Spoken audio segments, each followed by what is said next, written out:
Welcome everybody, and this is Etrian Odyssey 2, the HD version. Now, I figured I might as well go and do this one too, and at least start on it for now.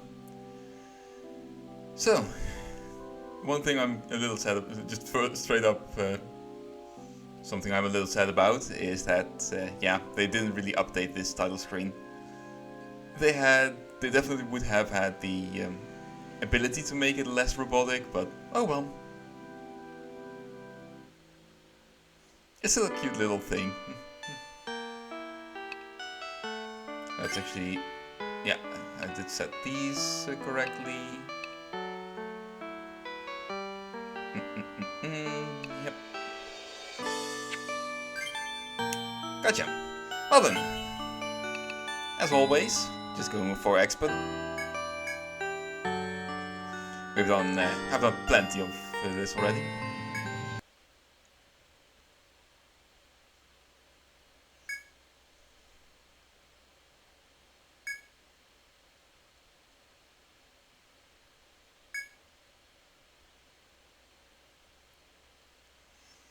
So last time we just had an unknown labyrinth. Now we're actually looking for a floating castle.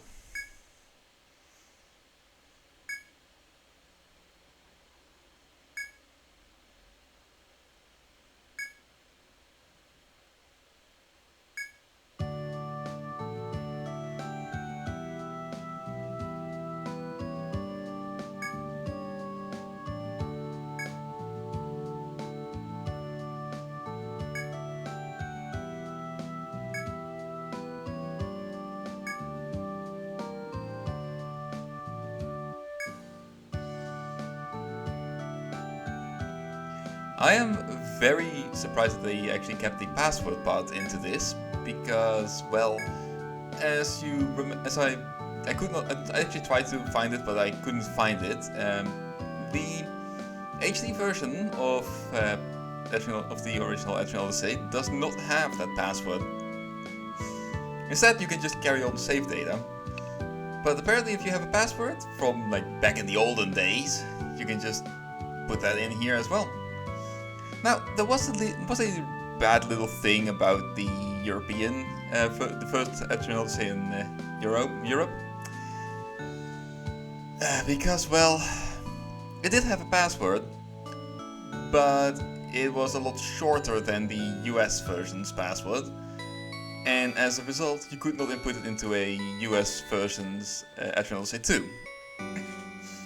Which sucked, because I actually tried to do that, and yeah, that didn't work. So, this will be the first time for me actually playing a cleared version, well, the cleared version of Etrian Odyssey 2.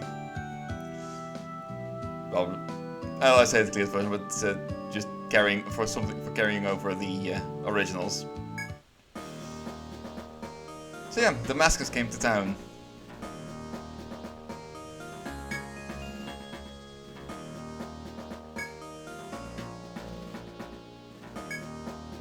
Well, they said they saved Etria, but if you've seen the previous game and, well, how it ends, nah, we haven't really saved it.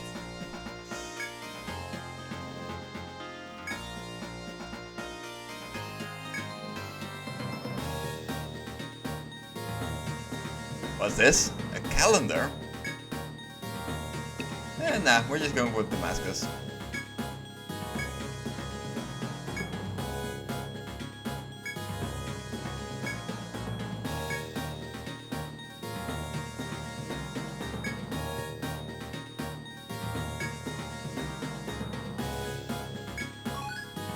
Hey, we got a town medal. Well, sadly, unlike the town medal in the previous game, which you got all the way at the end, this one is a lot less powerful.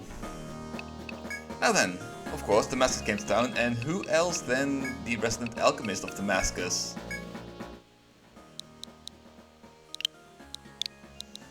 So the one traveling all the way from Etria to High Legard is none other than Shiveris.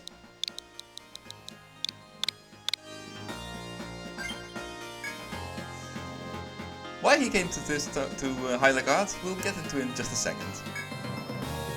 Next up, let's see, who is he bringing with him today?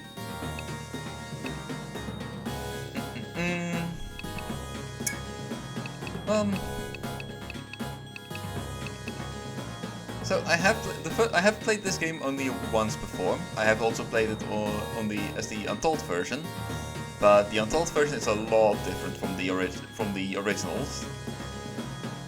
And I do remember a lot of things about these games, but this is the game I frankly have the least knowledge about. So that's kind of interesting. I do kind of like this portrait, but I'm not too certain. Oh, and as also with like the previous one, we have two DLC portraits, and of course we can choose whatever portrait we like. All the extra portraits from the first game just have made a return. All the others have gotten new portraits, because these are the Etrian Odyssey portraits for all of these characters. Now, I have two other characters that I tend to use quite often. At least in the last time I went through all of this, so I'm just gonna be using these two. Of course, we have Leia, the Hexer. And with Leia the Hexer, we always have a Ronin. We have this girl.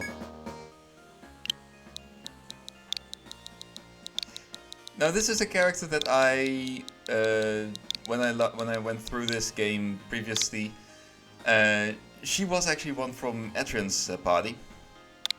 But in Etria, she was a Landsknecht who eventually became a Ronin. But because the entire thing about her is that she uses elemental slashes. And let's see, we have those two. The last time I went through this, I had, I believe, a Protector and a War Magus. I kind of want to try on Troubadour, but I don't need a Troubadour. So, you know what, I'm just gonna... I did want to go with Protector anyway. Is Trevor going to join in? Nah.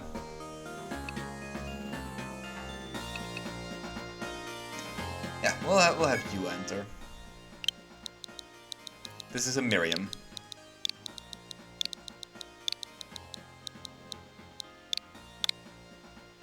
Nope. There we go. And a War Magus. So I have this one. And she is Audrey.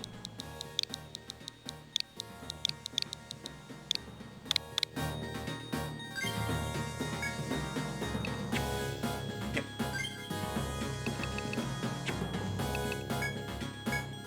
Let's put up the formation. In the back, Leia in the back, and then Miriam up front, and Audrey in the back.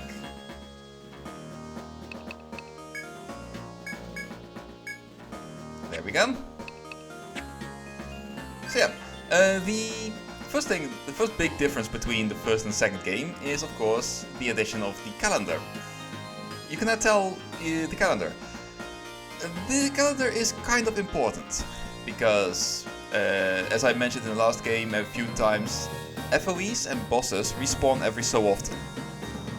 In this game, FOEs respawn, I believe, every 7 days, and bosses respawn at the start of every month.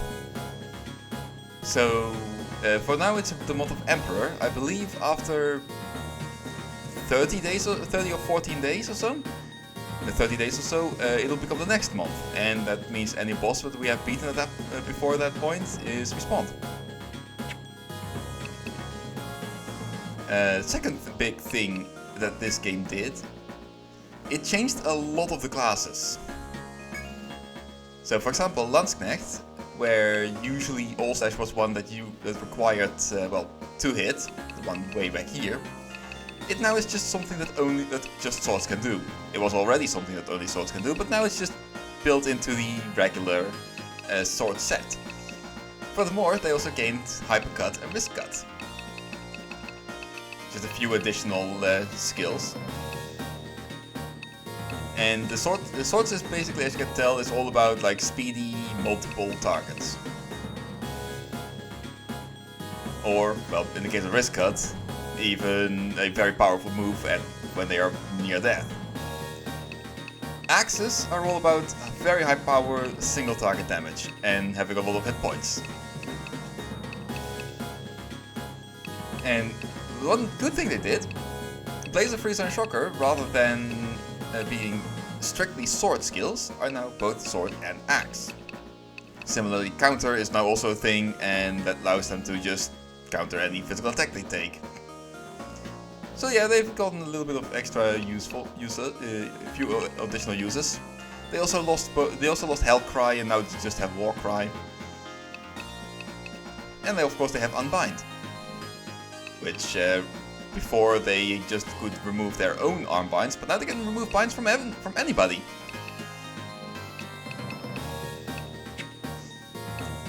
The Survivalist got a few specialized arrows to use for ailments. They lost their ability to actually bind the legs though, which is kind of annoying.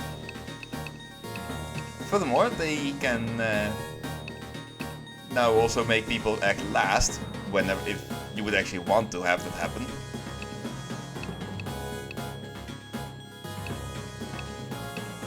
And they have the ability to reduce damage from pain floors, which is something new. The Protector and the Medic took the biggest hits. This game does not like defensive gameplay. So as you can tell, they completely lost Defender, instead they have Full Guard, which is just the combination of rear and front guards. However, rear and front guards did get a buff in that they can now actually take multiple hits, rather than taking a single attack worth of hits. Firewall, Ice Wall and Vault Wall have also been nerfed significantly, because they now function the same way as front and rear guard, which means that they can take a certain amount of hits rather than, well, attacks. Which means that if you really want them to be particularly effective, you would need to level them up a lot before they start doing some rather reliable guard rates. So yeah, they have gotten some new toys as well in terms of one guard and mana wall, but yeah, it's not particularly great. They did get the ability to actually refresh people, like the Medic can, but they lost the ability to actually cast like healing spells. So yeah, kind of sad. Lost a few things, gained a few things. What are you gonna do about it? Dark Hunters, they lost. Well, they basically kept the entire thing from the whips, except that Climax has been shifted up a little, and Ecstasy is now the last one they get, and is still as brutal as they are. Climax also got a slight change. Instead of just always instantly killing, it just deals damage, and if the enemy is below a certain amount of hit points, they can kill it instantly. So now Climax is even useful when you can't when you potentially cannot kill with it. Now as you can see, Magibait is for the physical attacks, Magibait for anything else, and they can be used with either swords or whips, which means that swords have now lost one of their main things, but it's not really that big of an issue. Furthermore, like the Protector, since they are rather good with binds, they can actually unbind people. And yeah, they are also rather good against any status enemies. addition, they have the ability to attract FOEs. This is something that is quite unique to this game.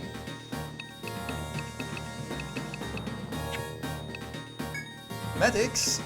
God, Medics basically banded together and said like, hey, if everybody's immune, then nobody will require our services for healing and such. So they just collectively decided to ban Immunize. Immunize is not a thing in this game. So yeah, Medics kind of took a really big hit with the nerf bat, from the nerf bat.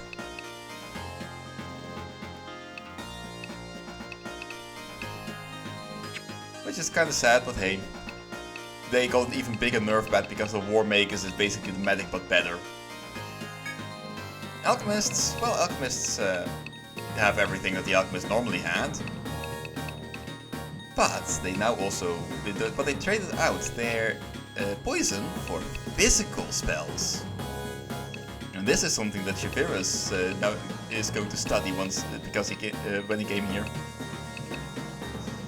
One other thing that you may notice immediately, now that I'm hovering over these spells, their AoE spells cost a lot of TP. And it's not just the Alchemist that has this issue. Salve also has the issue. Salve 2 even worse, and yeah, Salve 3, as powerful as Salve 3 is, this is just overkill amounts of TP. One other thing that the Alchemist learned was some very forbidden magic. I will be using this liberally, and you'll see why. The Troubadour is, well, the Troubadour. They got pretty much nothing really important. They got nothing important, they lost nothing important, the Troubadour is just a Troubadour. I never used a Troubadour in this game, so I don't know if they still use the infinite duration buffs, but we'll see when we get there. Well, we won't see because we're not using it. Oh well. Ronin also got a very big glow up. Instead of having to activate their stances, all of their stances now are just permanent passive effects. And yeah, basically, if you have one that focuses on a single stance, great. If you have one that focuses on 3 stances, all of these stack with each other, so each stance increases your katana damage. They are going to deal a lot of damage. They also got a bunch of defensive skills in Shiraha and, as you saw up here, Clarity. So yeah, Ronin are extremely powerful in this game. The Hexer is the Hexer. They got nothing, they lost nothing, they are pretty much the same as they were before. They just got a few additional ailments to use. Oh, and they got Revenge. Revenge deals a lot of damage. It is very easy to hit basically the damage cap by using Revenge. It is insanely powerful. And they have Dampen. Dampen is a really weird skill. So as it says, it decreases the enemy's special resistance. So let's say these regular characters, they take just normal damage from anything. Dampen reduces their resistance. So let's say an enemy has 100% physical damage. So they just take normal damage from cuts. Dampen would, for example, reduce that by 30%. So they now take 130% of that element.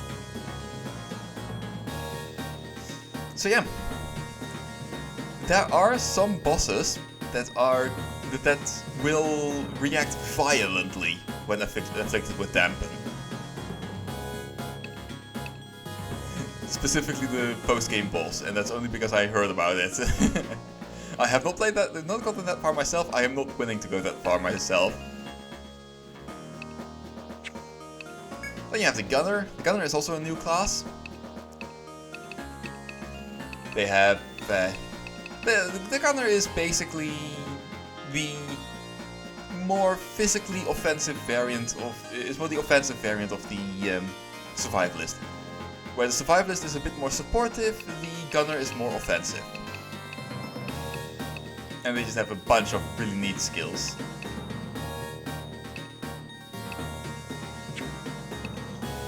And then you have the War Magus. The War Magus is basically, like I said, the medic, but better. So not only do we have basically the skills that we really want to have from the medic, we also have buffs, which the medic does not have. We can remove enemy buffs, which the medic cannot do.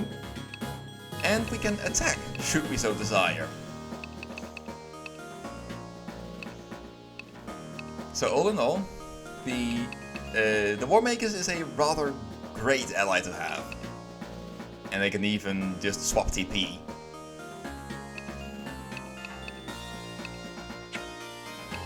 And then we also have the Beast, as you can see below there, but we'll get to that in a bit.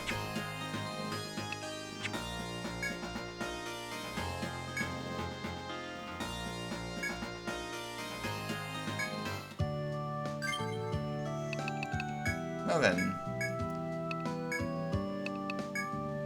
So yeah, the Town Medal, it's been heavily nerfed. Yeah. Shiveris is going to hold on to that for now.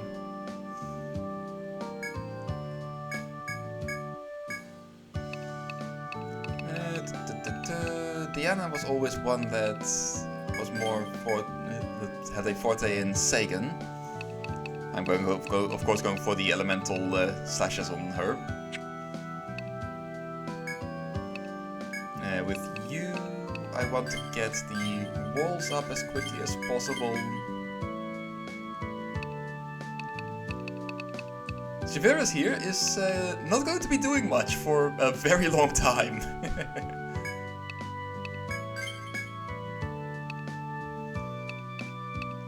And you need to go to 3 so you can pick up Torpor as quickly as you can.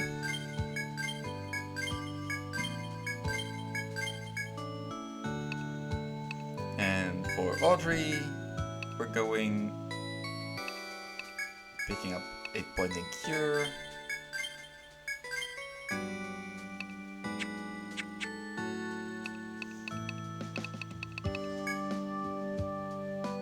Soft beds and warm meals.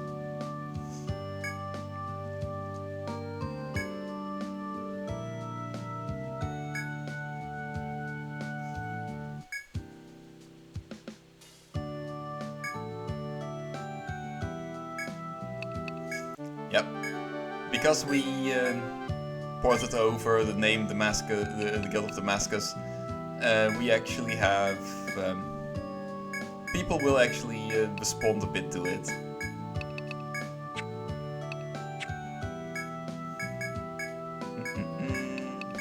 I like it this way actually. There, Audrey can just go pal around in the front.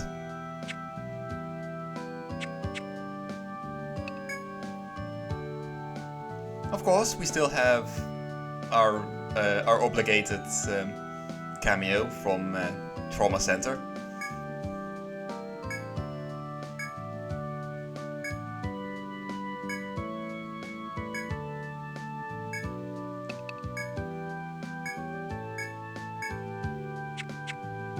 Sadly, this one is not given a name.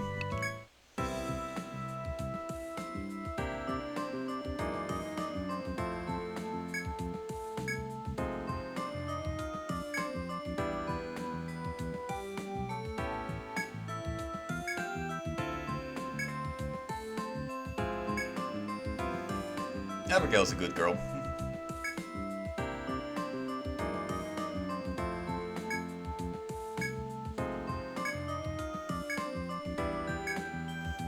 Now then, as always, we need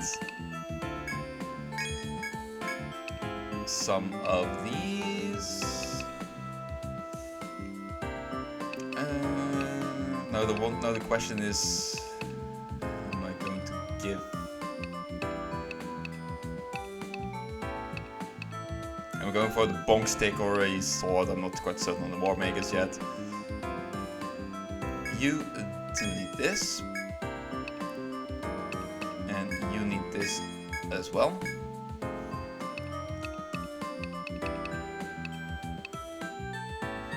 I think I'm going there. You can also go with a stick.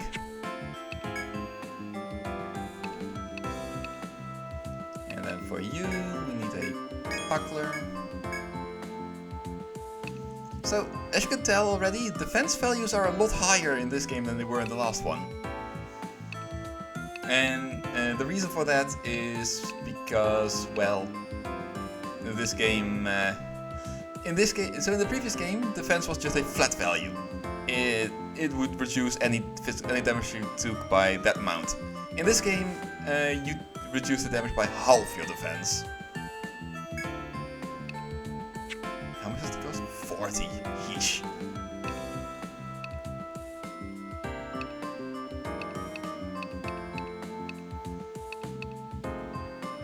There.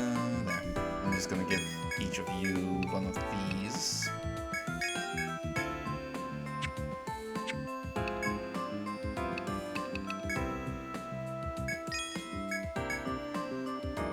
There. And this is what we're gonna have to deal with. So the bar we're gonna visit later, as always. Well, might as well say hi.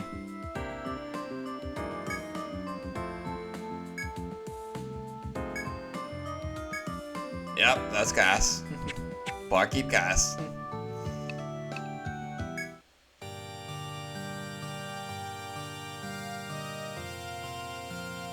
Honestly, this is the governmental theme I probably like the least. But it's quite fitting for a duchy.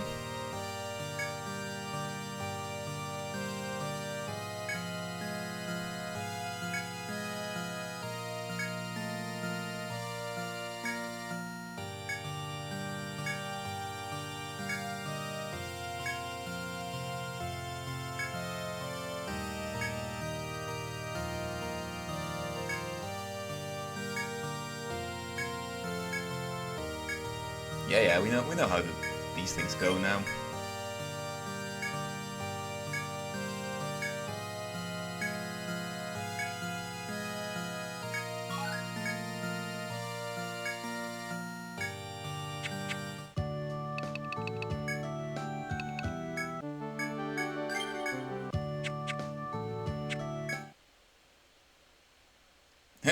Here be dragons, as always.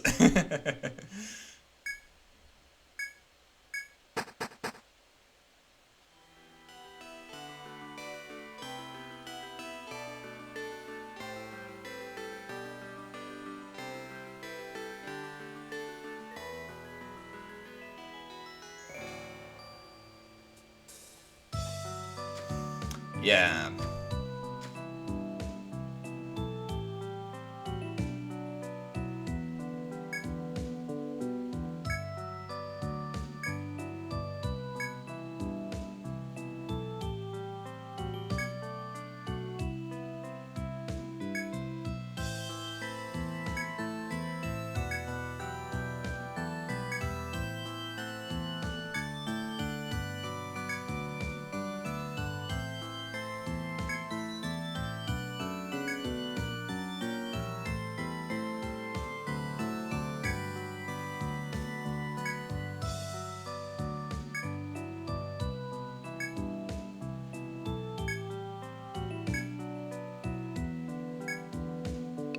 Now we know how to do this.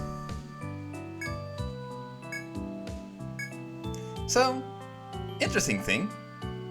If you do not carry over a save file from the previous, you actually get some medicine. But because we did carry over a save file, we get no such luxury. We know how this game works, and the game is like, yep, you're on your own.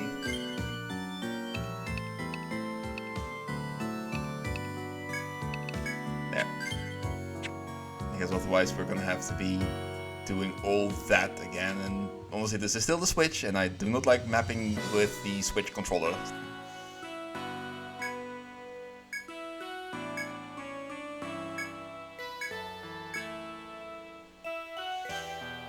Oh boy. Well, We have an entire map to make and not die.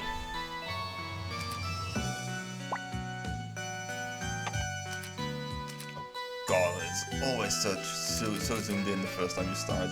There we go, much better.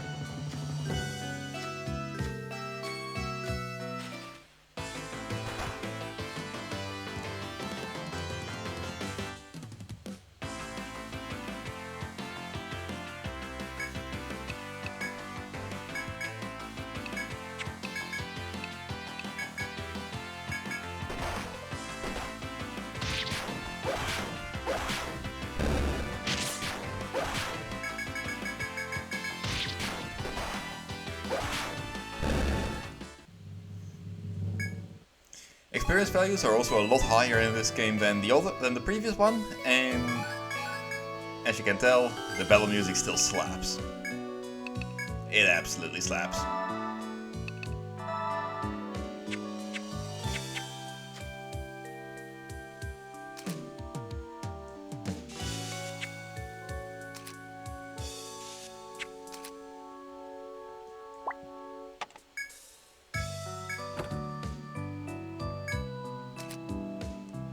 Well, that's a nectar, should any of us die. Also, I have noticed, in this game more so than the previous one, having a high amount of hit points is actually very useful for drawing attacks towards you.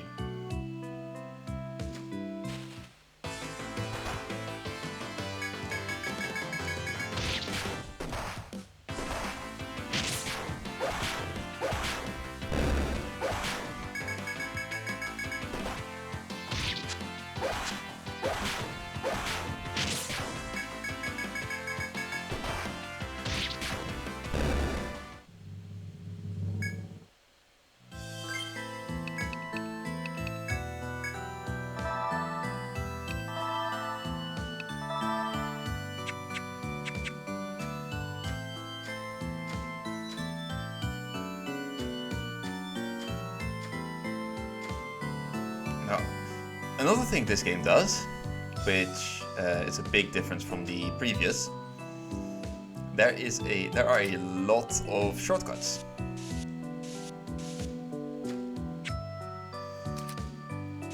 I don't entirely remember all of them, but they are rather easy to find.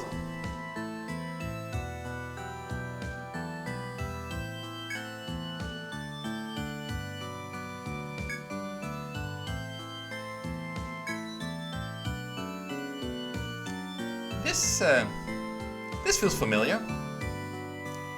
For those of you who have seen the first game,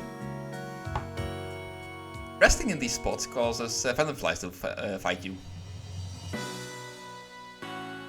So let's do that.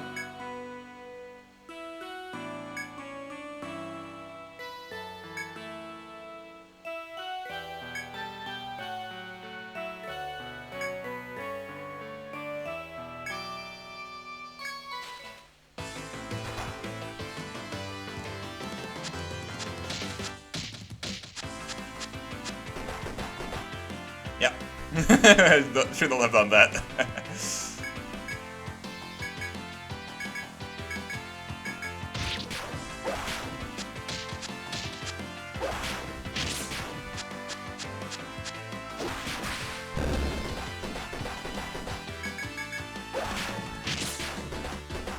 Yeah.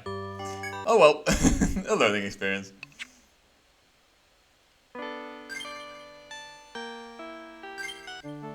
Thankfully I saved before all that, so hey. Did we pick up the quest already before we did that? Yeah, we did.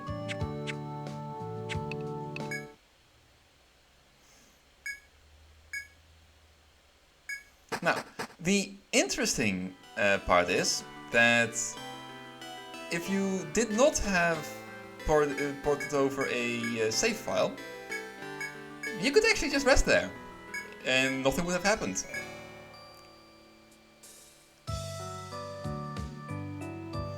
So yeah, that's one of the things that porting over a save file does. It it changes a couple of these events.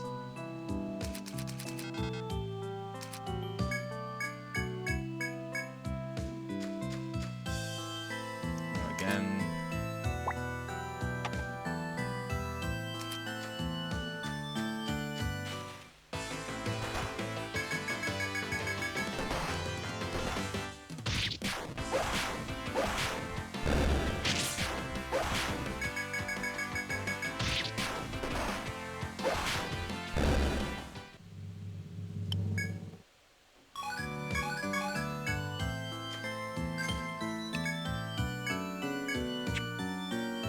No, come on.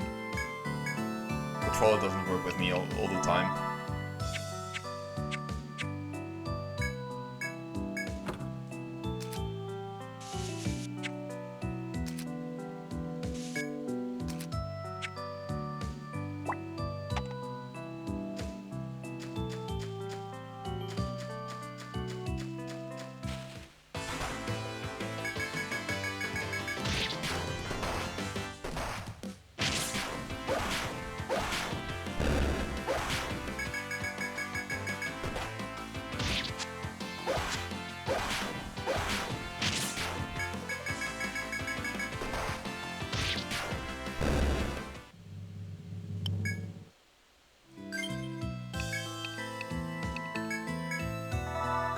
If you're curious as to why the exact same thing happened as the previous time, because this was a very clear example of things going exactly the same, that's because of how RNG works.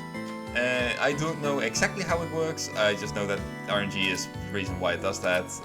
I have a little bit of knowledge about the RNG, I just don't know how to actually use that. I know that, for example, the RNG does advance based on anything you try to do in combat, so you can actually manipulate it a little. I just don't know how to. I just don't know when or how. Only if I've actually seen it. I do not do any of that mining or trying things out myself.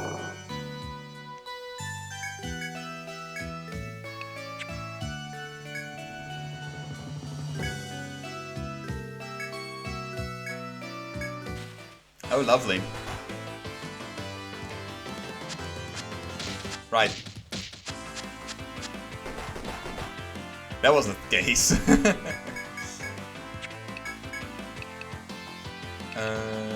You definitely need to survive.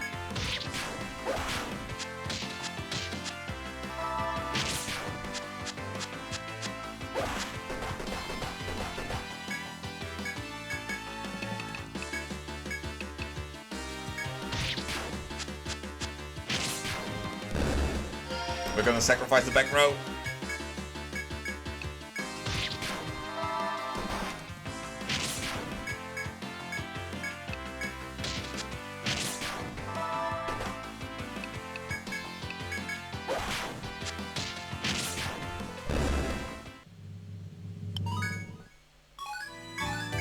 We're taking this. Alright. That's not... Oh boy. I knew there was some fucky thing with that event. And I knew that it was slightly fucky because of the... because of having ported over a save file from the previous game. But that's a little more unexpected than what I expected.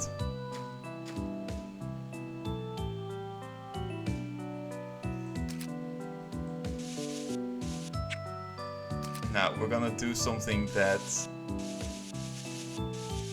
I generally do not do, but that's because my entire party is dead and I do not want to miss experience.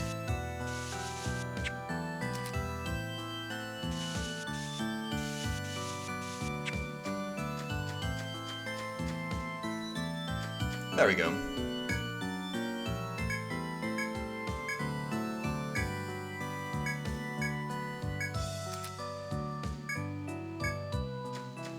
Well, we need to pick up the scrub squad again.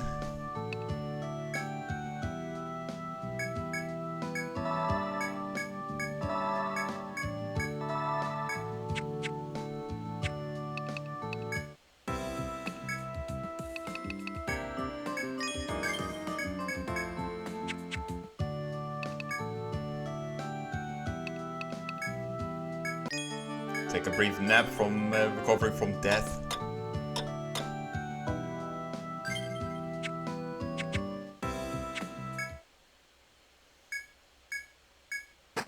Alright, now then, let's walk on the paths that I just decided to paint in. And the reason why I had to paint them in is because the guard will not accept the map if you have not painted all of these things in.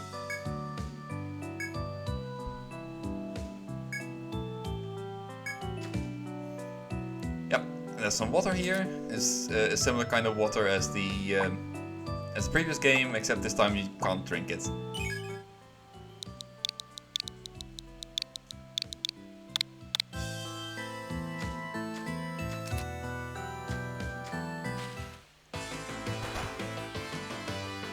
Oh lovely, and on the blind side.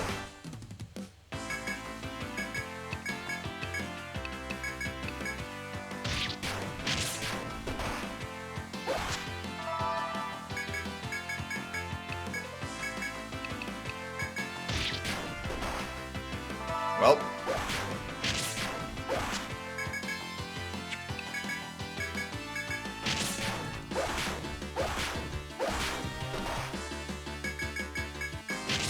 You will be seeing that a lot.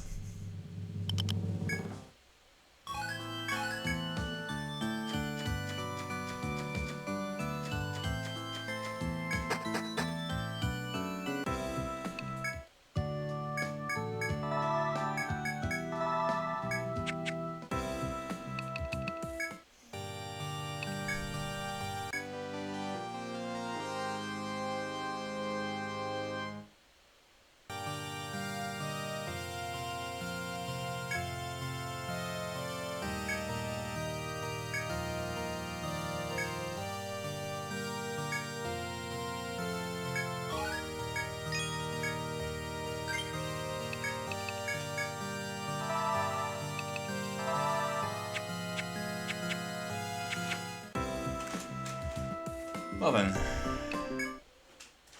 let's see how much more we can actually explore in the labyrinth. And yes, the background noise is the cat.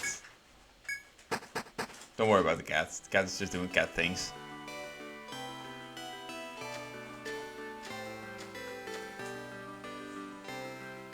Actually, we may as well pick up a couple of quests from the bar.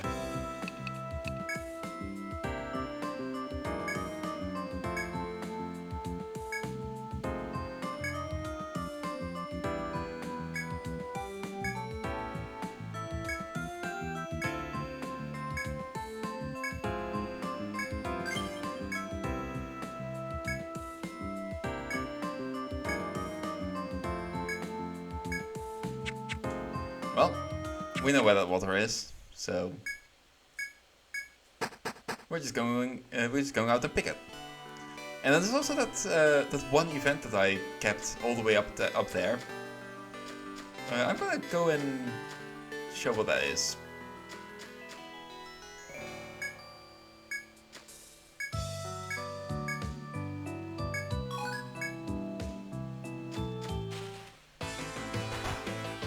Ah, now this is something we can more easily fight.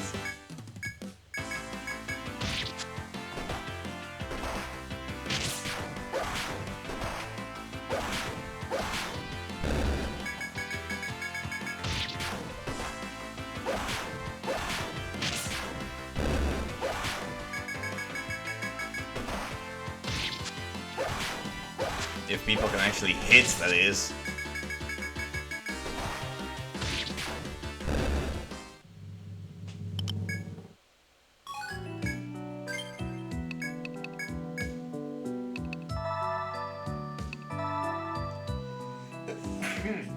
Excuse me.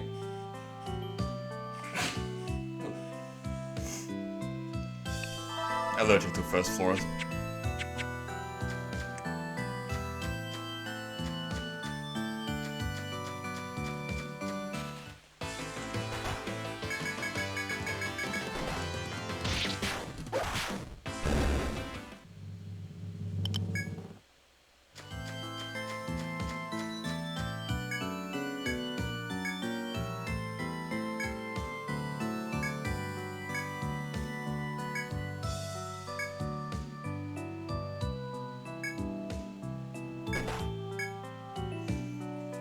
Yep. If you approach these during the daytime, nothing really happens.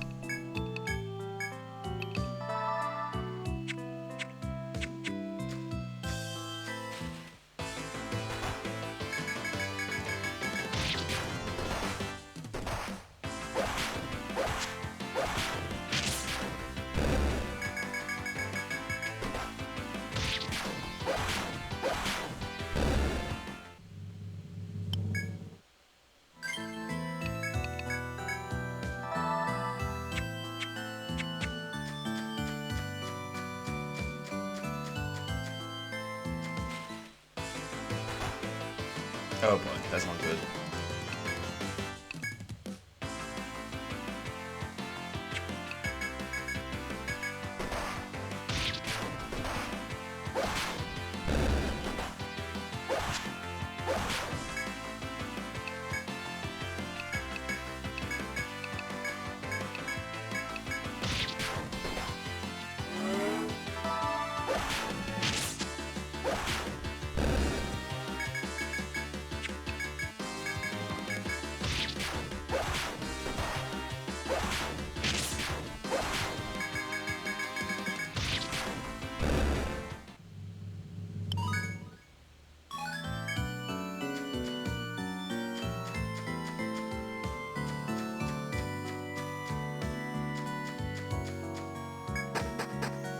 Well, back to town, sell all the stuff, take a nap, and keep going.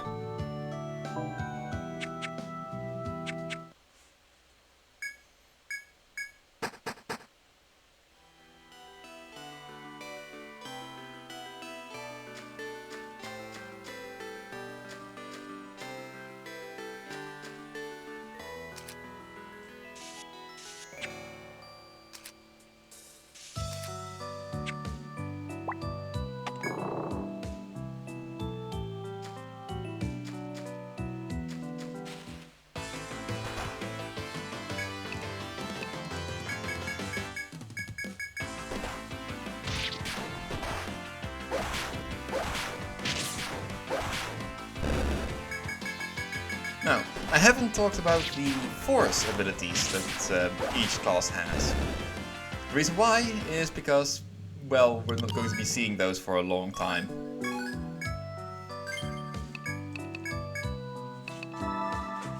The simple problem is that this game is a bit too stingy with the amount of force you get, so yeah. Actually, I think I may want to start investing a little bit into front guard for this. As much as I want to have firewall eventually at max level, I do need to get a couple of points into front guard.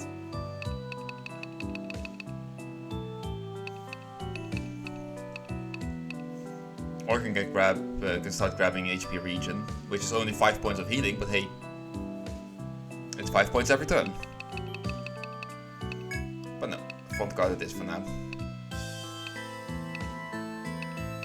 And for you, well, we do want to have Warlord like all the way at max.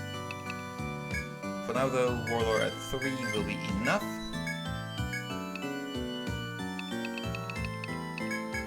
There. As powerful as poison is, we're going to be relying on Torpor.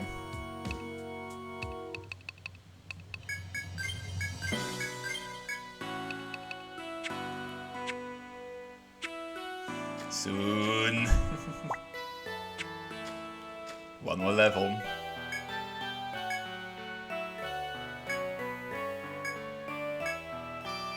Do not disturb the monster in the hall. Hey, what's that on the map?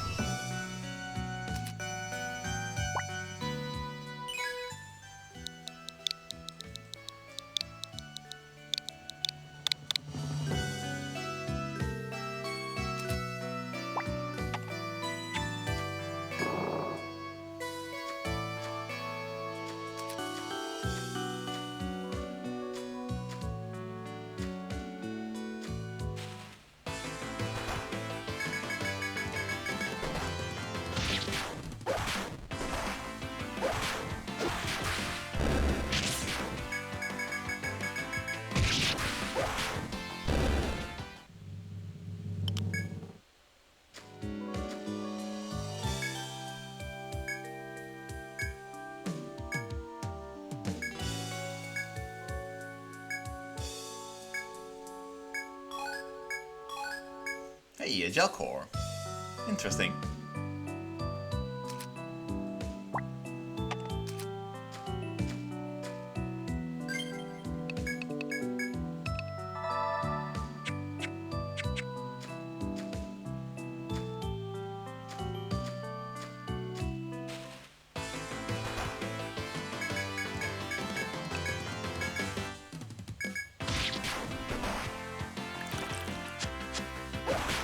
Yeah, Torpor is just not worth using right now.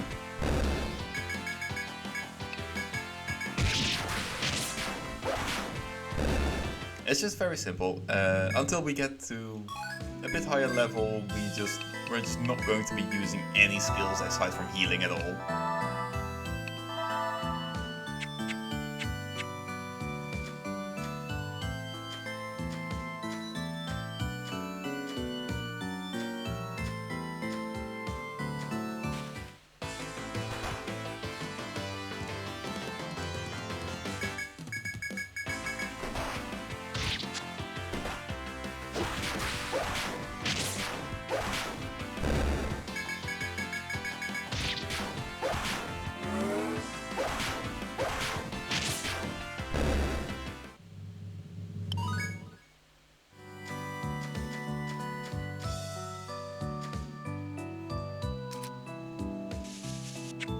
Now, the shift from a more defensive gameplay to a more offensive gameplay, that isn't particularly my problem. The problem is what they decided to do alongside that.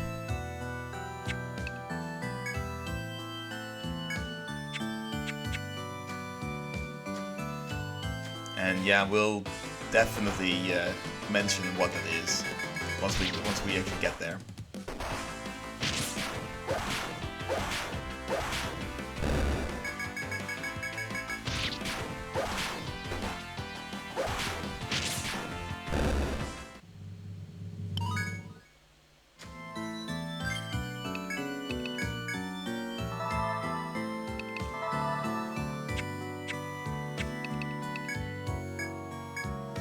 See, we only have 24 force right now.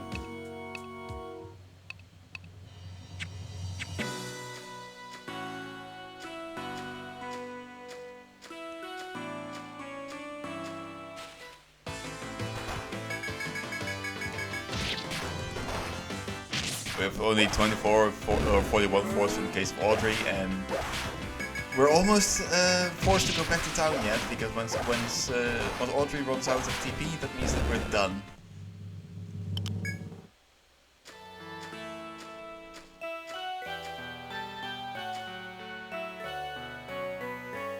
And considering how far we are right now, I am taking a very big risk doing this. Yeah.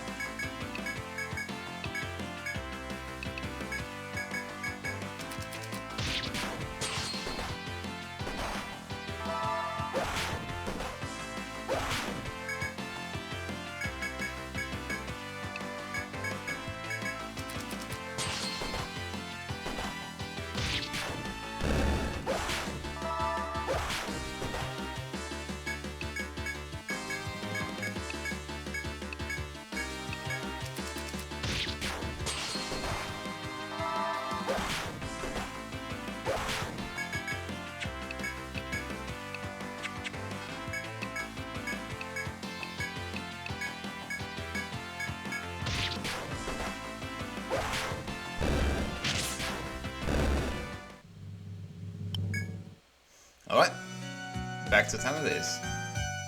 And hope to God I don't fight another thing before we get there. There we go.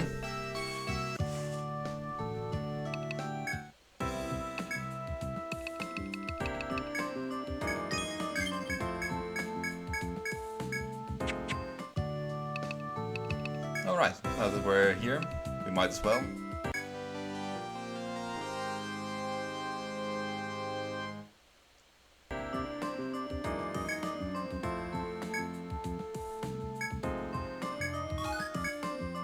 Again. No experience, just items.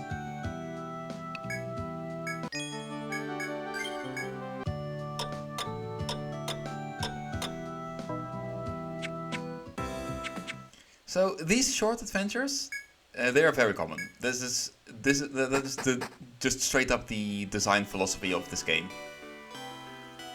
This game was made with short adventures in mind. So you spend a short amount of time in the dungeon, you do something, and then you basically beat.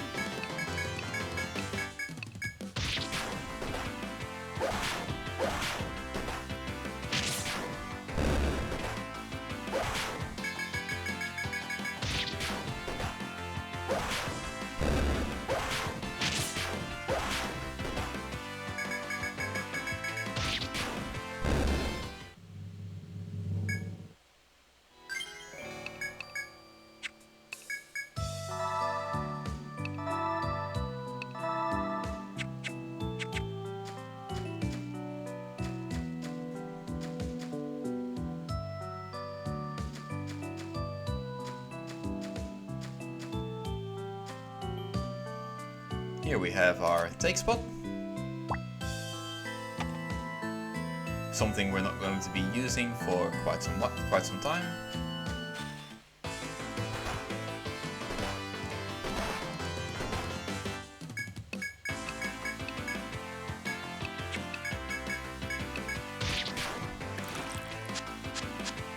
Yeah.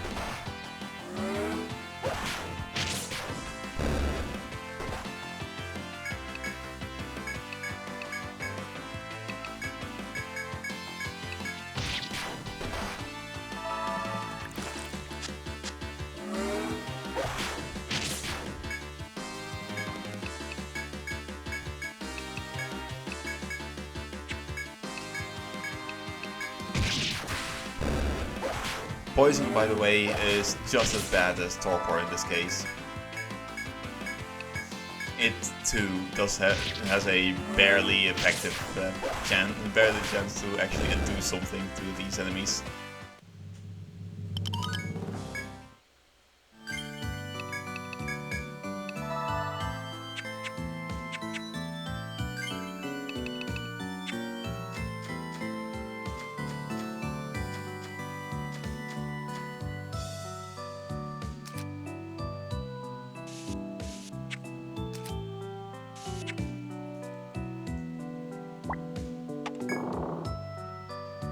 Hello.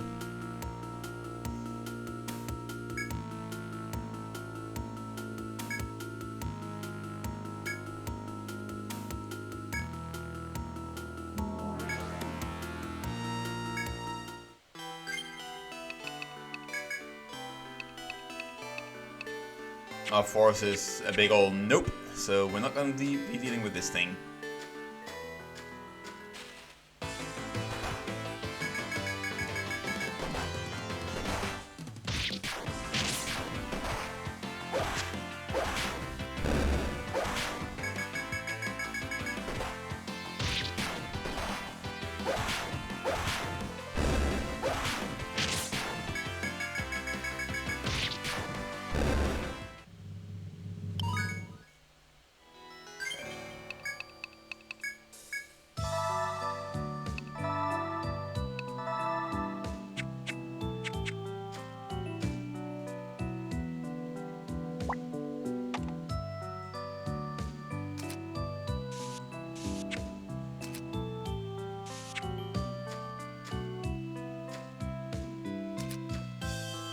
So I was talking about the amount of shortcuts in this game.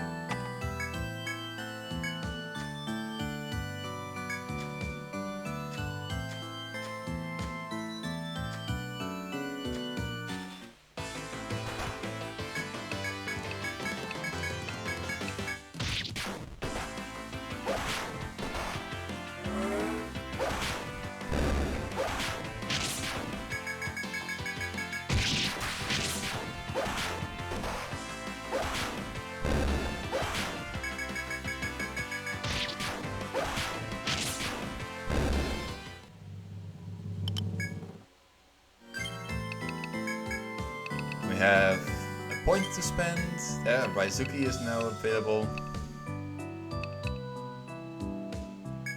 We're going to keep leveling this up a little bit.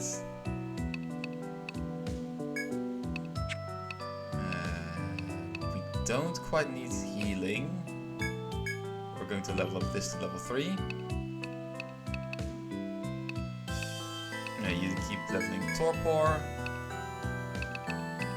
And you grab... I think Gravity is the best option for now. So this is a really neat FOE, it just sits there, it does nothing.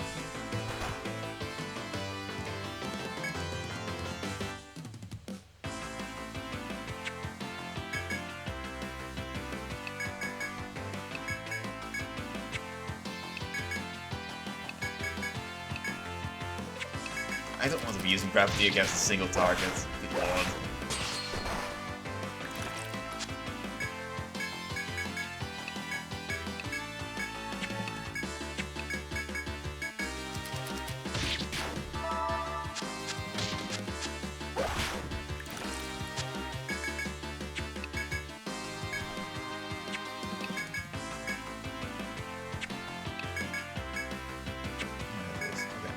I was just checking because I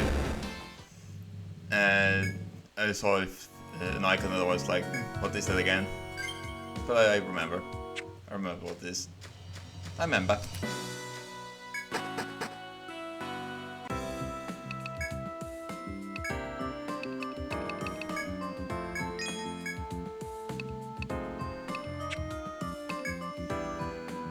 Now then, let's see. What can we get, everybody?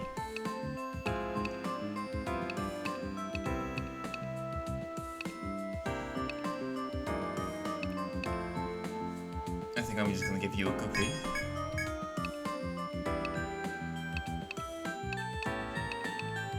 We don't want to do that. We want to invest in some defenses. Yes, we want to invest in defenses, despite it not really being that big of a deal.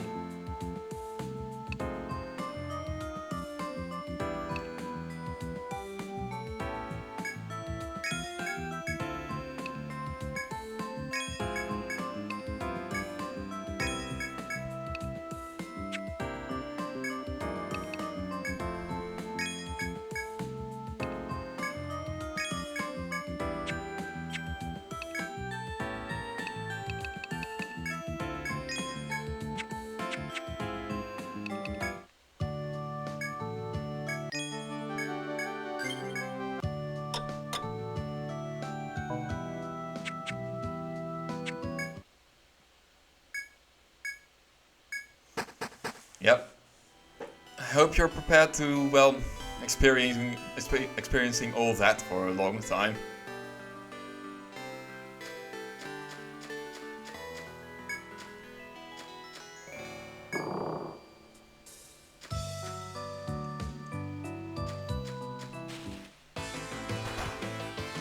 Another one.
Alright, we're going to show this off now.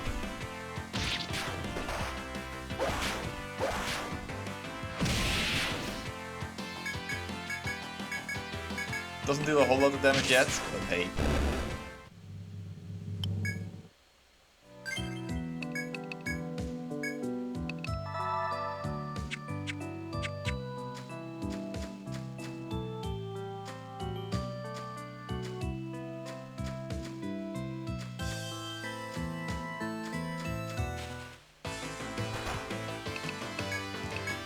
I believe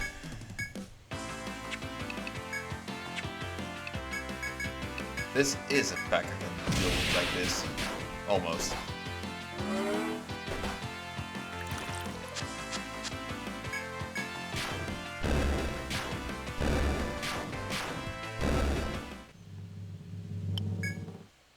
It almost is.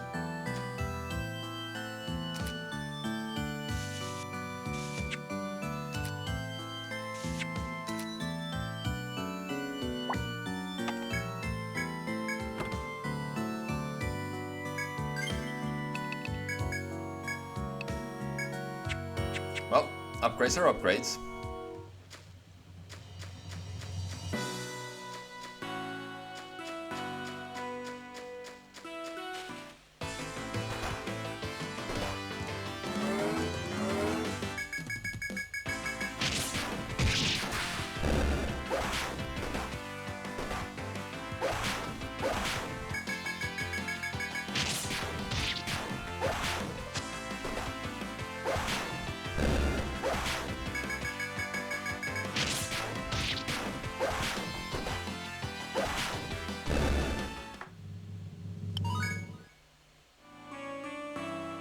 We are not going to ascend yet. We want a couple more levels.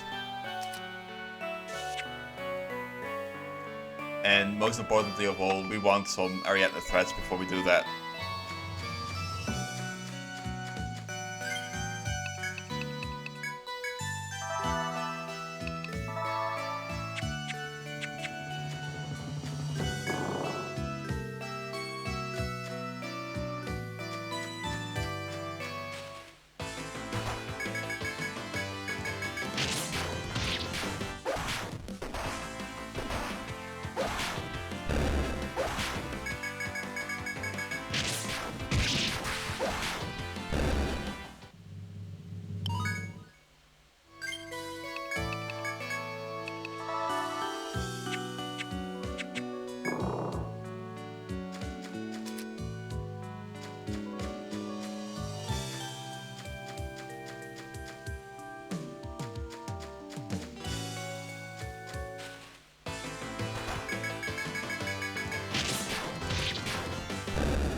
Because quite simple, we want something for Diana to do to deal damage. We want something.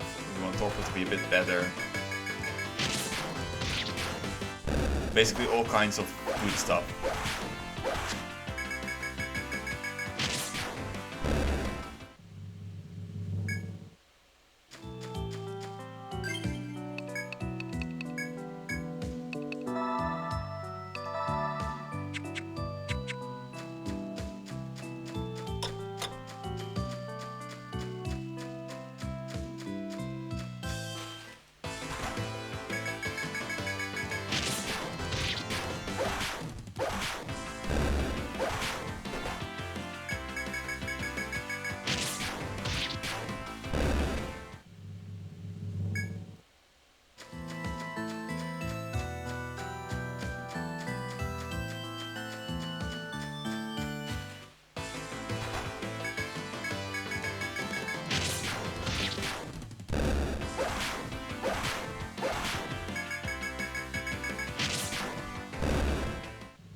Just a few more, and then Diana has a level 2. At the very least, we can already beat all of these relatively quickly. And that's why I keep saying about 3 times for 4 level.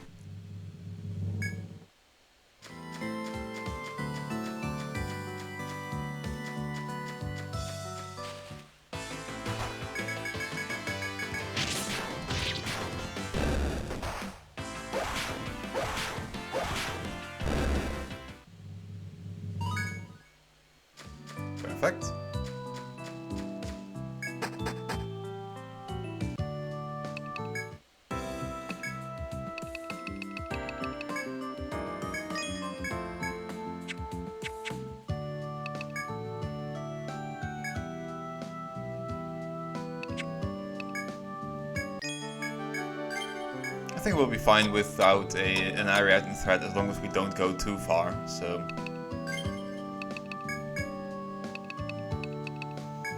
There, you're gonna get that. We want that level 5 eventually.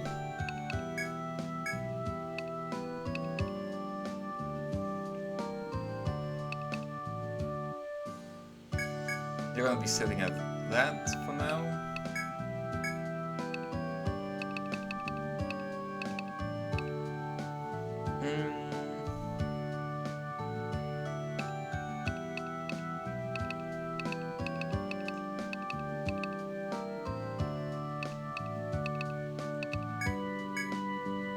Bam. Chimeras doesn't really need to have many levels in those for a long time. It's just there to get through group fights a lot faster.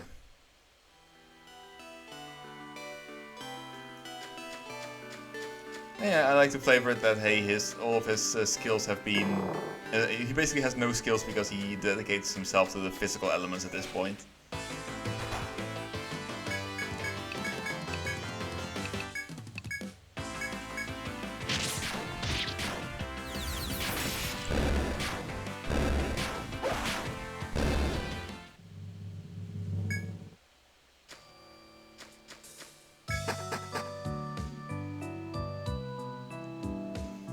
Now he can only do that 3 times now for now, but hey, he can do it, and that's the problem. That is the entire point.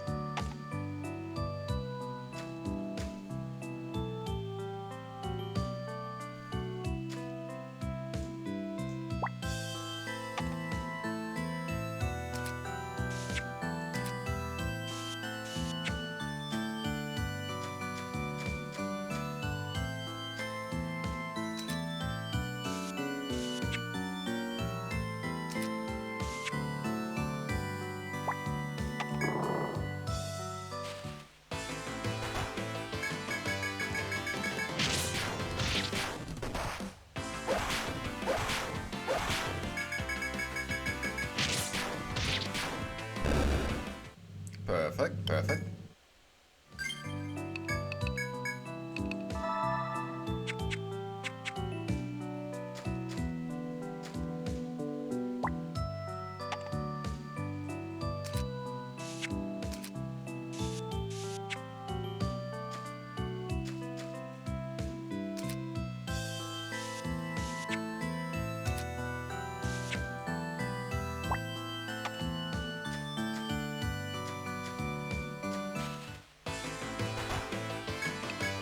It begins.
Oh no.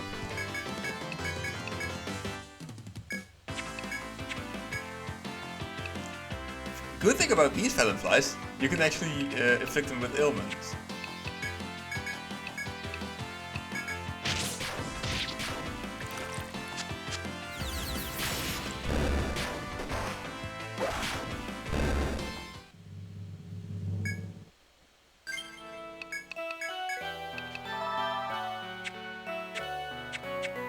I say that, but yeah.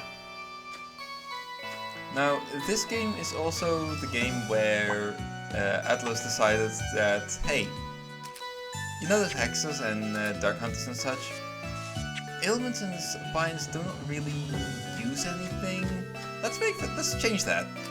So, luck actually affects how well you can afflict ailments, because it is calculated off of the difference between your luck and the opponent's luck.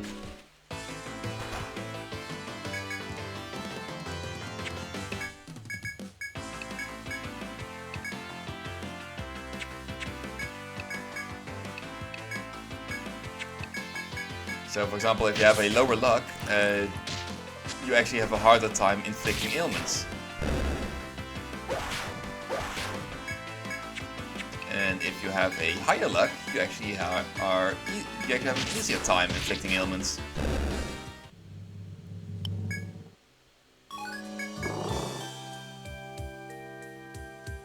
Oh, hello. That could have ended really badly.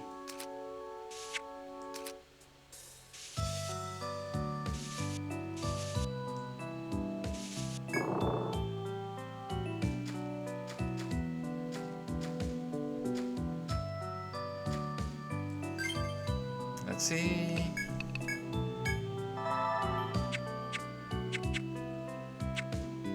We're fine hanging out a little longer in this floor.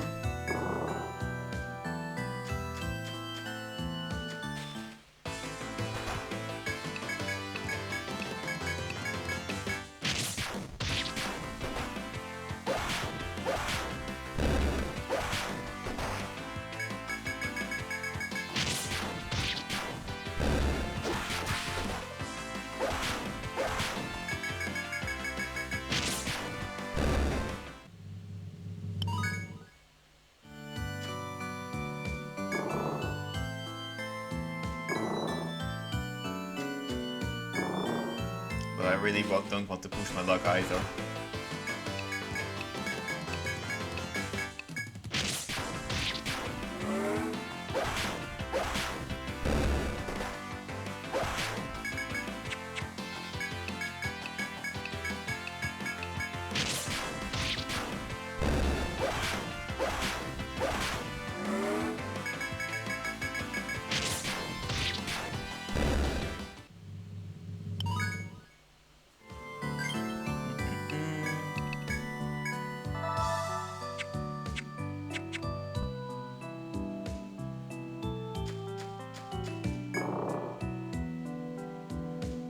Oh, there's another one. Hello.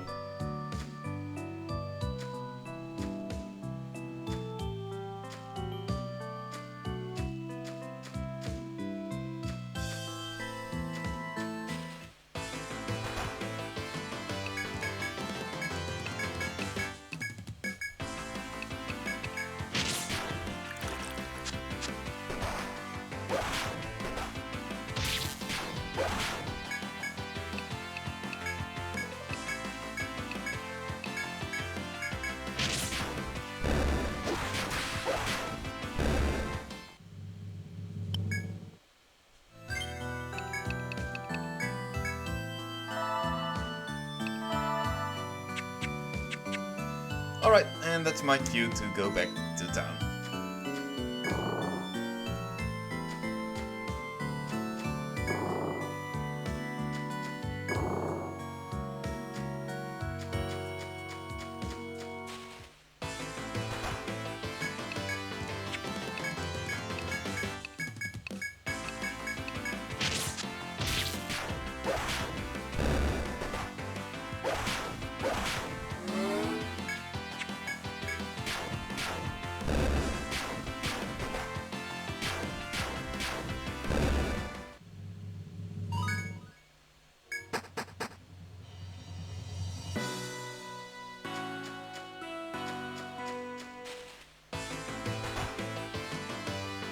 Exactly because of things like this.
There we go. Now we got our trusty threads.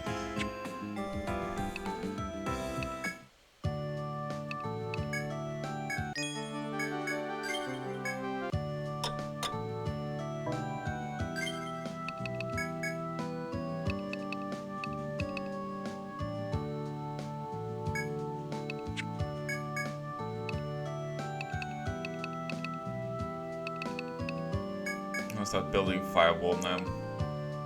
We're doing rather well for ourselves, so.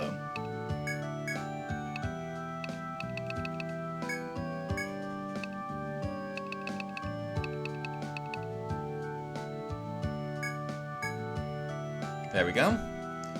Next up, we can start working on physical up, TP up, and tech up. Because eventually we're going for Maggie though.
I was worried about running into this one.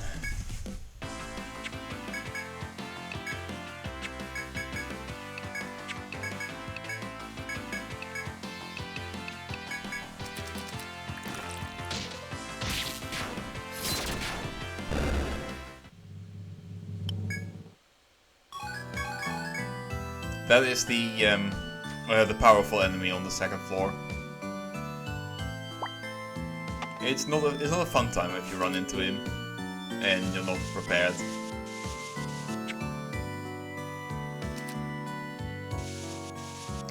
Luckily, like I said, this game is extremely offensive focused. As long as you have offensive builds and you go hyper offensive, you can deal with practically everything that this game has to offer.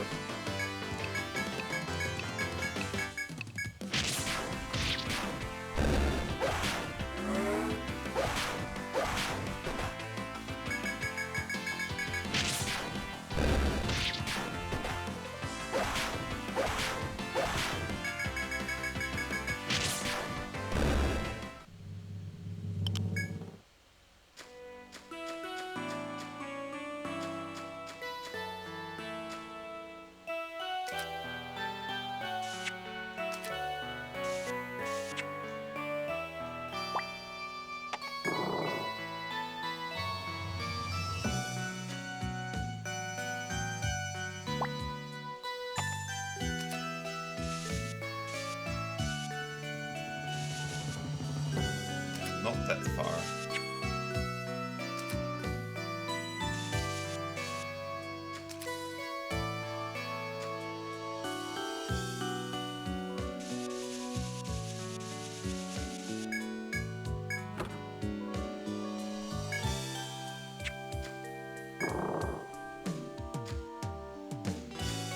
Of course, if any of you watching have played these games, I do like hearing about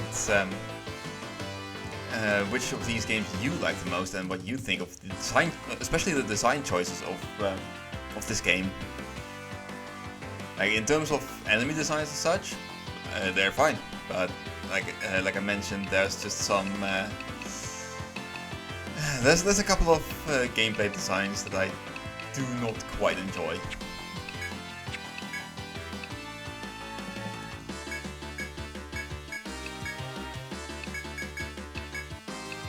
One of them being this heavy focus on physical with basically every this heavy focus on offense with basically every defensive option being neutered.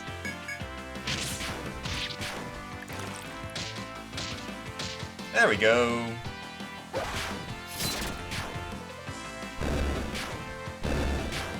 And that's basically how we deal with everything. Leia puts it to sleep, and Chiferus just blows it all up.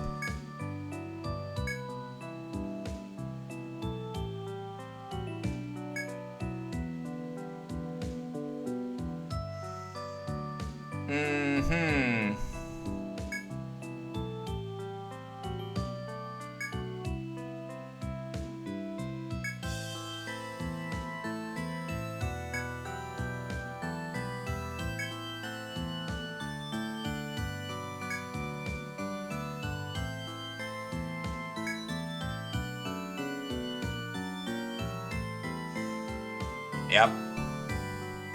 I knew this would happen. I just wanted to show all of you. Never, ever trust a squirrel. Because this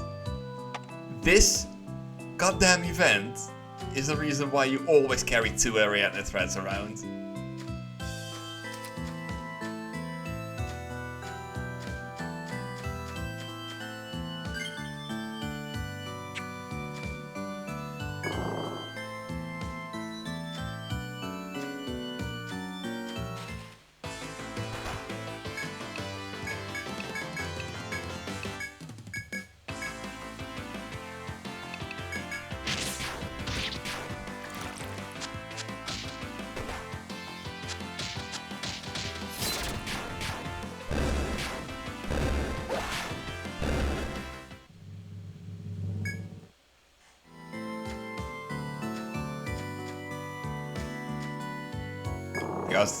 And here's the fun part: every single stratum in this entire game has one of those events.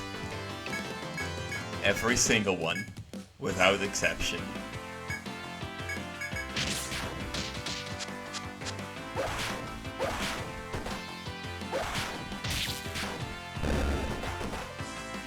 God damn it.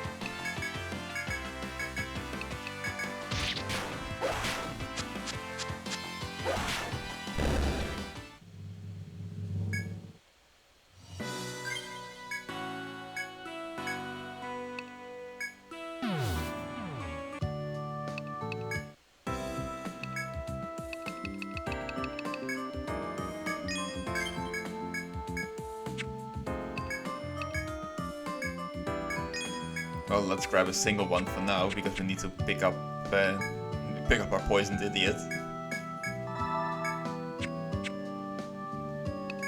And because while we're at it anyway, gonna take a nappy.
Lovely.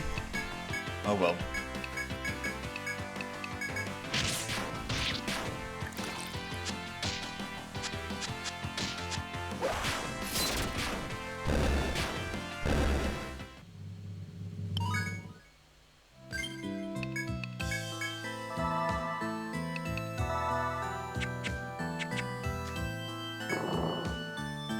Pick the front line off the floor.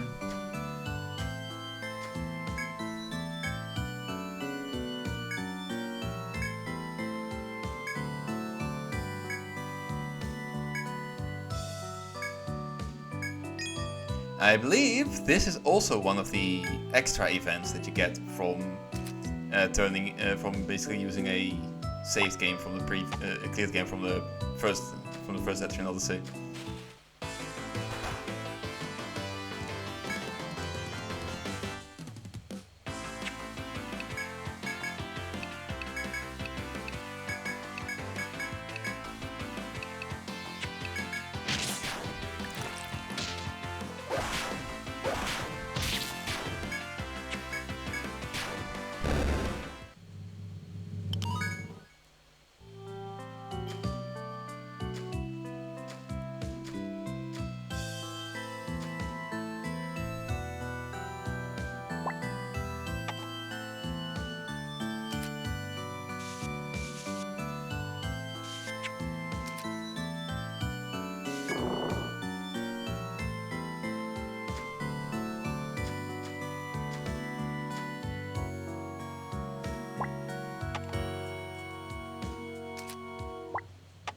And they called it a mine. A mine.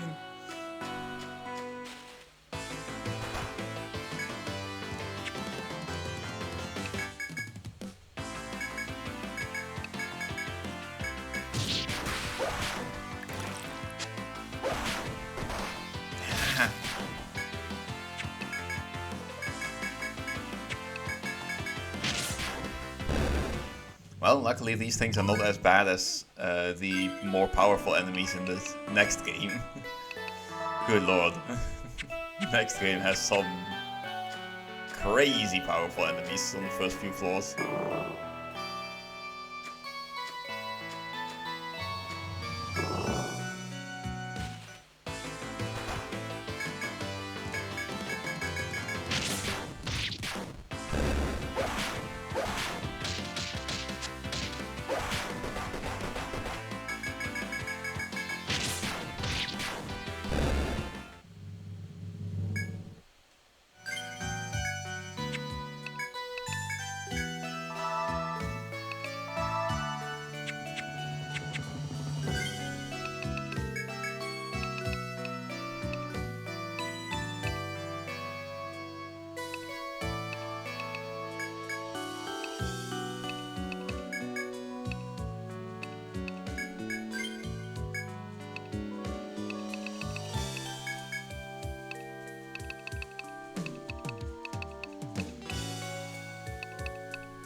Well, we found the sealed door of this game.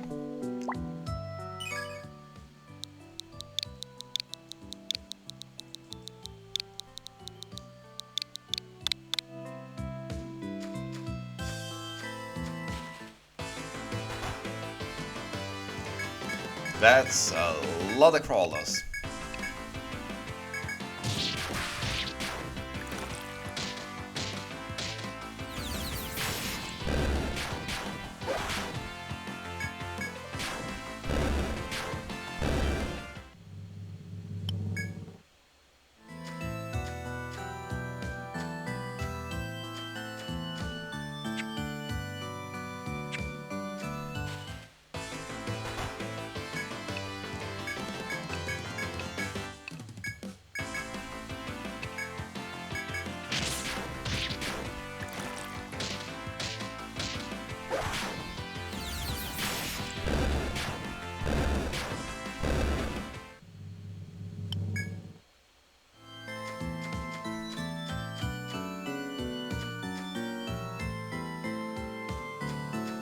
Ah, fuck. That's not good. Out, out.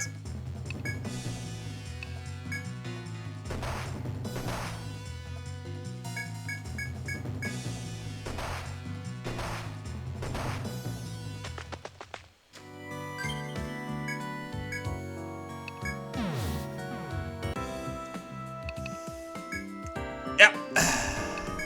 That happened.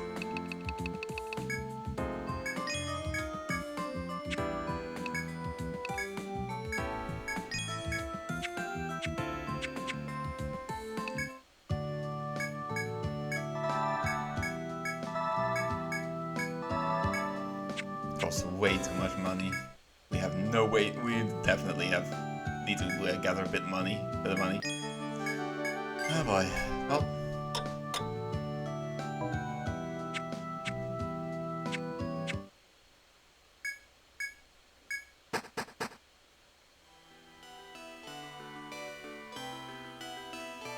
Let me check real quick if we had... I believe we had ways to...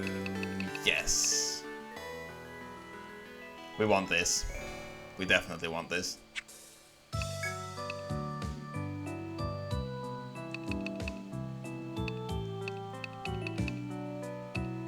I think I'm also going to invest in this one after maxing out the things I want.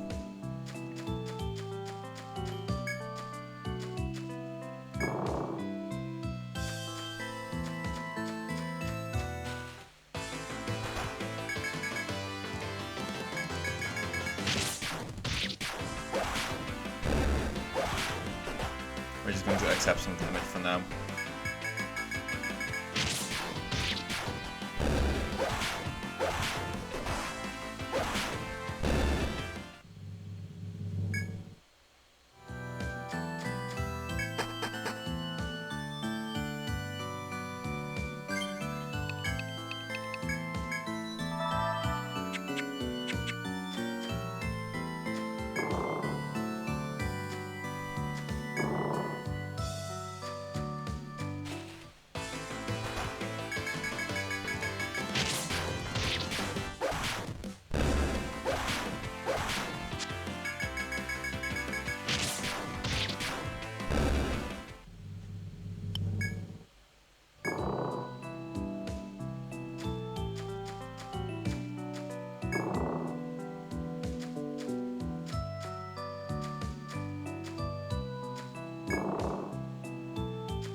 Oh no, that's a lot of bullshit.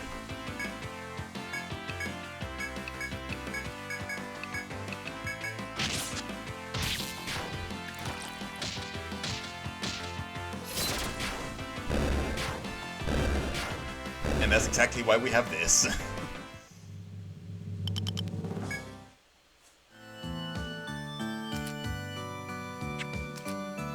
In case of panic, just engage the conjuration magics.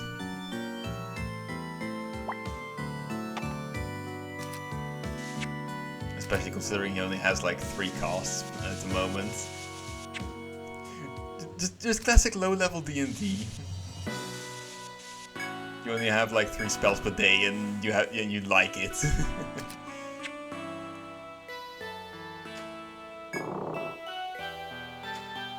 But then again, when you do cast those spells, you do blow up like a bunch of things at once.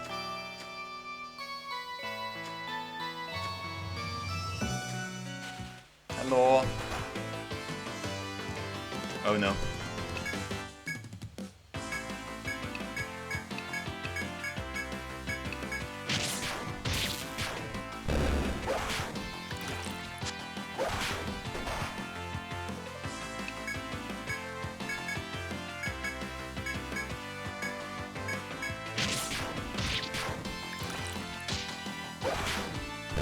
Perfect. I was worried that it would not work, but it did. Sometimes you think it'd be not like that, but it do. poorly placed for that, but hey, oh well. I'm just trying to have fun here, and I am having fun.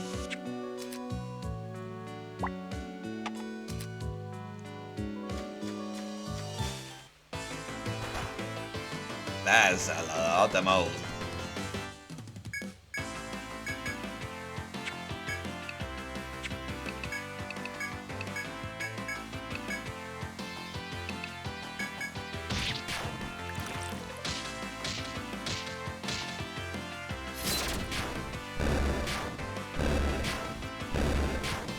And that was no more mold.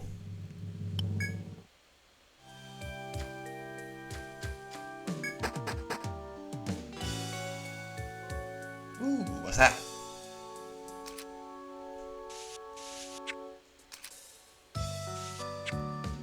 That's something new.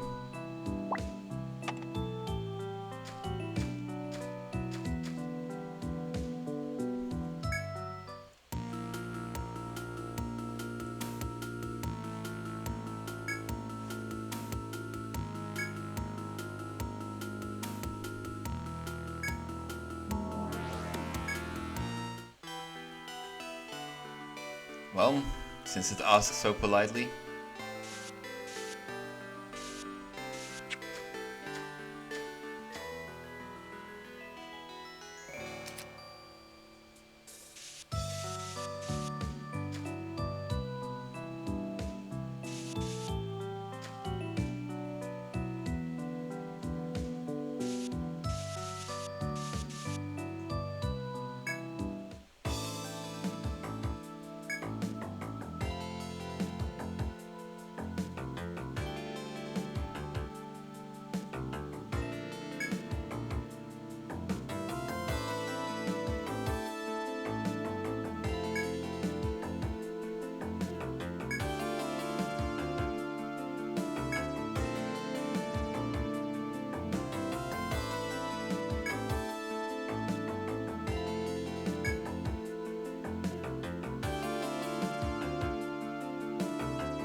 Yep. There's a difference between geomagnetic poles and geomagnetic fields.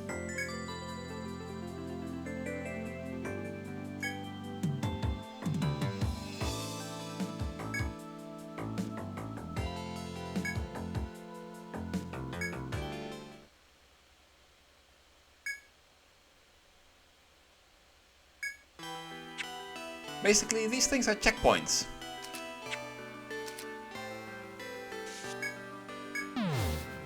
You activate them, and then you can just teleport to them whenever you want to start. Whenever you start your exploration again.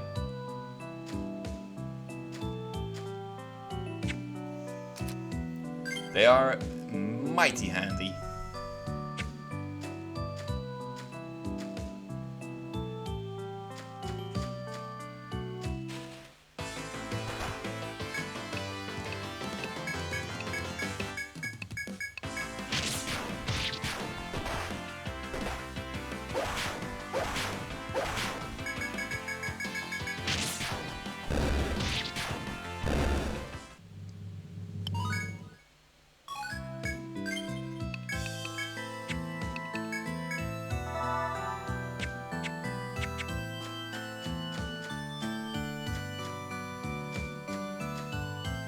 do believe there is a shortcut around this area. There we go.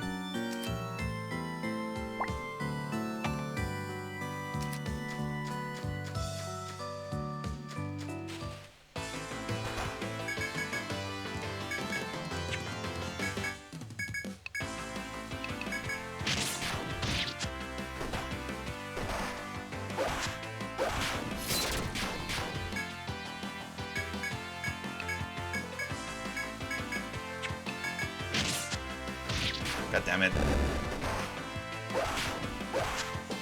My party can't hit worth anything.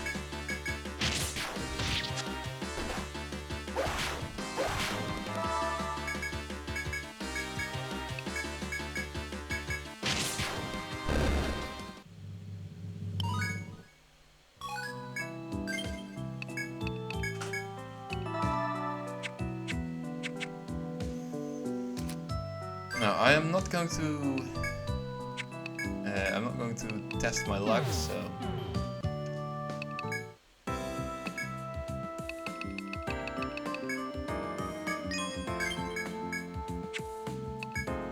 Back to selling all that, getting a second thread.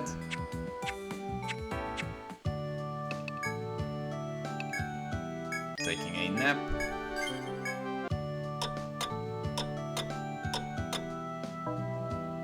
Now, and with the fact that we have reached the 3rd floor, let's see what quests we have missed for now. Oh, we can take this, that's 3 long pins.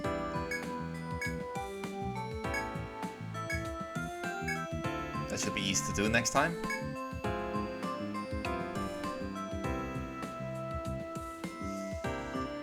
We are not going to do this just yet. This is that FOE that is in the middle of the floor. We're not going to do this for now. We don't have landscape level 2. We can do this, but I would rather not. This, however, I think we are going to take, but this is a rather difficult one. So we're not going to take this for a while.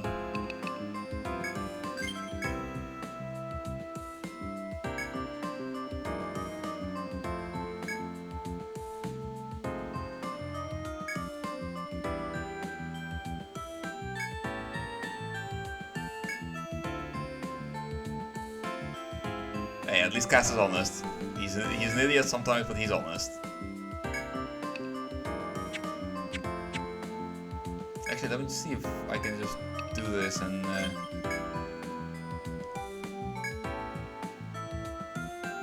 Ah, right, that's the thing.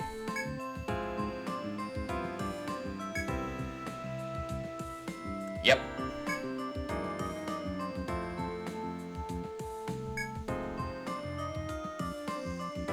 Right.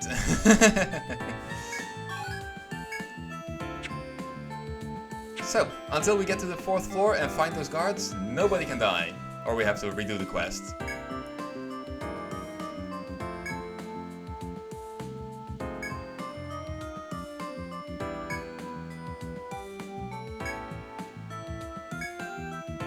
Alright. Well. And with that, we have gotten our quests. We have now got a goal of, well, not letting anybody die. We're doing rather alright. Doing alright for, well, the first session.